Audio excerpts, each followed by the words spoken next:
Okay, so on to... Come on, drunken cameraman, hold still. Okay, so... And she's sober. Anyway, on today's edition of John Does Some Stuff, we're going to do a lot of laughing. We're going to do some pandemic survival for those who have not been cooking a lot. So we thought... there's an onion. So I'm not going to do a cooking show. It was more going to be like a knife safety and cooking safety, yeah. Although there won't be a lot of cooking involved because that's not much fun. There's lots of videos about that. So anyway, first things first, what you need is you're going to need yourself a nice big cutting board.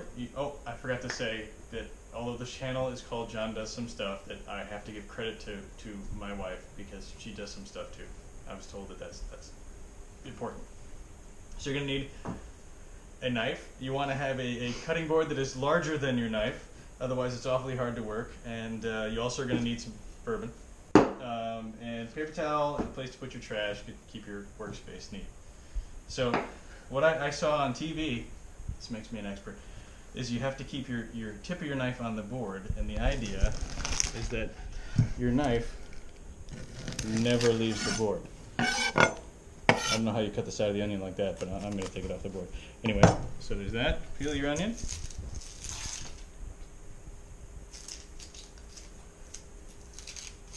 Comment about layers.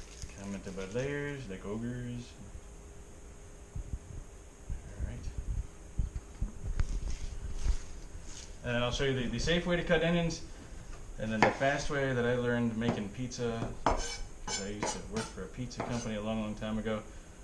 I don't know how you do this one without... So, remember to keep your pinkies tucked in. They'll come in handy someday. Okay, now this is the part where you keep your knife on the board. So you do cut the onion up into little tiny pieces like that.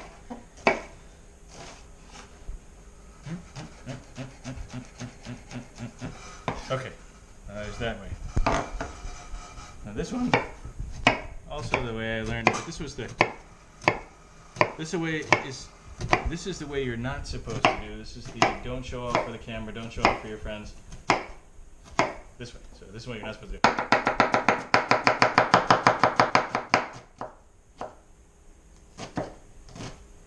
And also remember to keep your pinky. Alright, you can turn on a video on first aid. And it says to put pressure on the wound. Remember to keep it elevated above your heart to slow the bleeding. And tape it up nice and tight to keep the pressure on to slow the bleeding.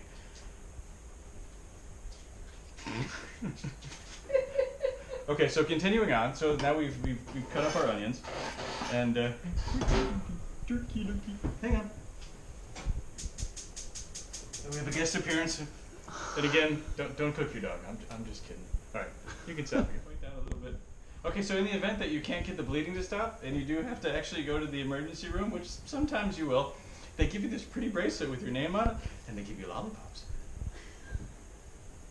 Okay, important to note, you should hold off on the bourbon until after all the cutting is done, so you don't end up with funny stories for Easter. Cheers. So once you're done putting everything together, and you've assembled all your ingredients, you can go ahead and put it in the oven. Now, the important thing is not to forget to set a timer once you put things in the oven so that you don't burn anything. Alexa, check the dinner timer for 15 minutes. Check the dinner timer. 15 minutes. Starting now. I'm sorry. Now, if you check your dinner is not done yet, don't forget to set the timer again the second time. The reason I said you need to remember to turn on the timer the second time is because if you forget to set the timer the second time, you may burn dinner and it may taste just like Mama used to make.